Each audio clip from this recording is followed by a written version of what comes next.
Hi guys, and welcome to my kitchen. Today I am going to be showing you how to make Millionaire shortbread. Now Millionaire shortbread is basically the same combination as a Twix bar, where it's got a shortbread cookie crust and then caramel in the middle of that and then a chocolate ganache topping.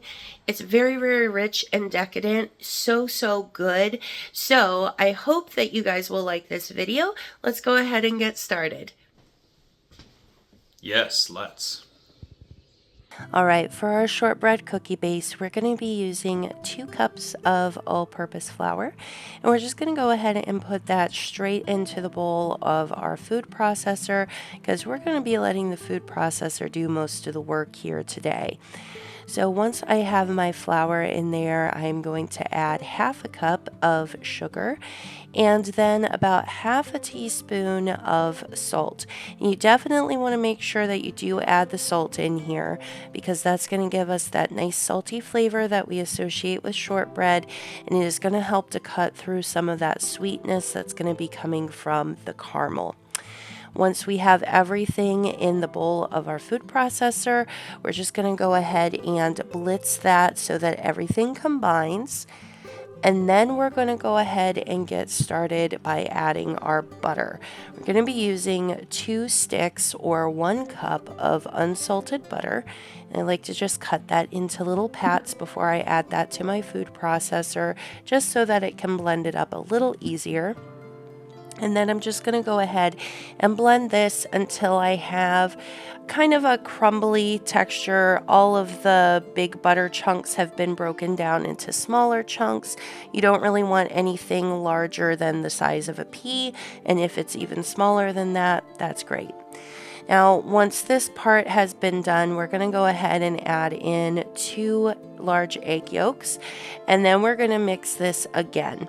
What you should end up with is going to be a sandy texture and a sandy color from those egg yolks. So everything should be really well mixed in and all just kind of one cohesive mixture. Now it is going to feel a little bit dry. It's going to feel like maybe we didn't put enough moisture in there.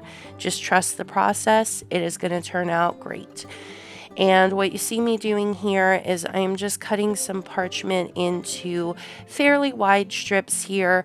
I want to use these as handles. Not only do I want it to keep my shortbread from sticking to my casserole dish here, I also want to be able to use it to lift this out when it's done.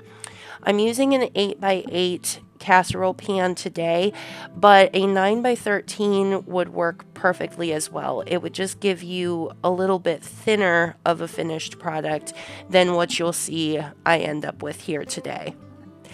And now with clean hands, I just put all of the mixture into my pan here, and you're just going to tamp it down. Basically the same way that you would do with like a graham cracker cookie crust. You just want there to be no loose bits of flour on top, just everything pressed down really well into your pan. And we're going to bake this at 350 degrees for about 25 minutes. And it should look like this when you're done. And now for our caramel layer, we are going super easy here. So this is just a can of dulce de leche that I made from sweetened condensed milk. I did have a short showing that process. Basically, you just cover it with water and cook it for a really long time. If you are using a 9x13 pan, you would want to use 2 cans of this. But since I was using a smaller one, I just went with the 1 can. You could absolutely make your own milk caramel on the stovetop. And I do have a recipe I could have used for that. But part of the reason I was actually making this was because I wanted to get rid of that can of dulce de leche there.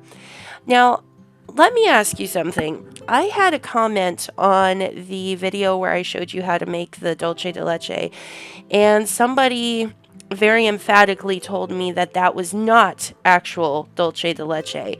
However, on the internet, I can't really find anything supporting that. Yes, you could do the same thing with milk and sugar, but most sources say that sweetened condensed milk is a fine replacement for that.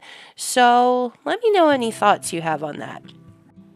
Anyway, back to the recipe that we are actually working on.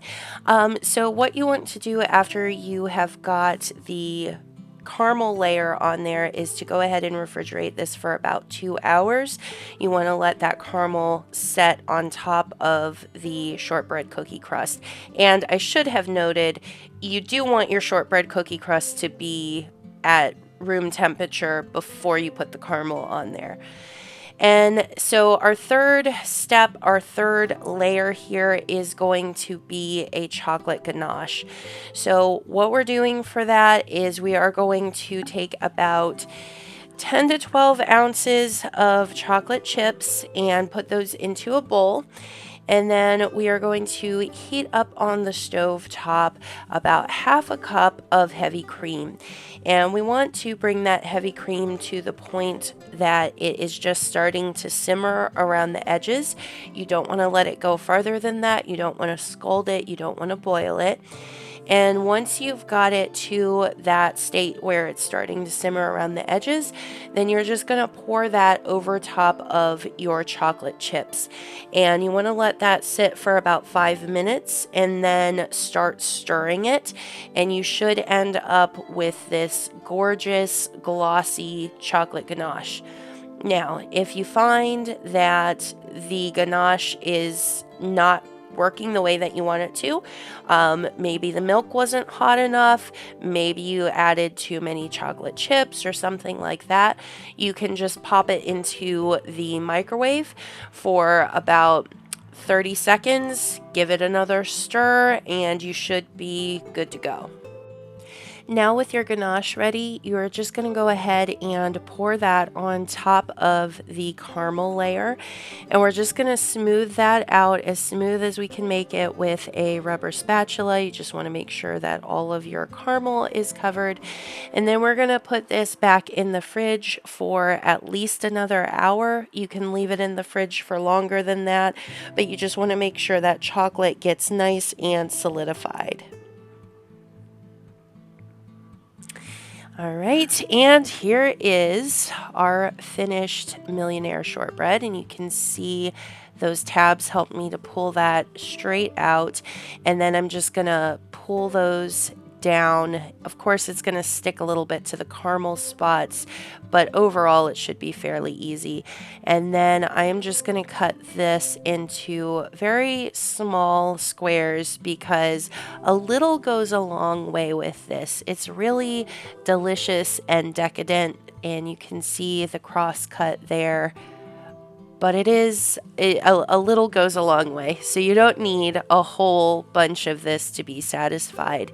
And I'm just going to rinse and repeat and keep cutting this all the way through until I've got nice little squares here that I can share with friends and family.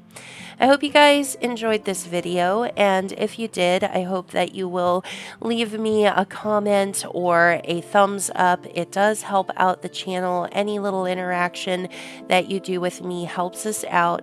So thank you so much for watching, and have a phenomenal day.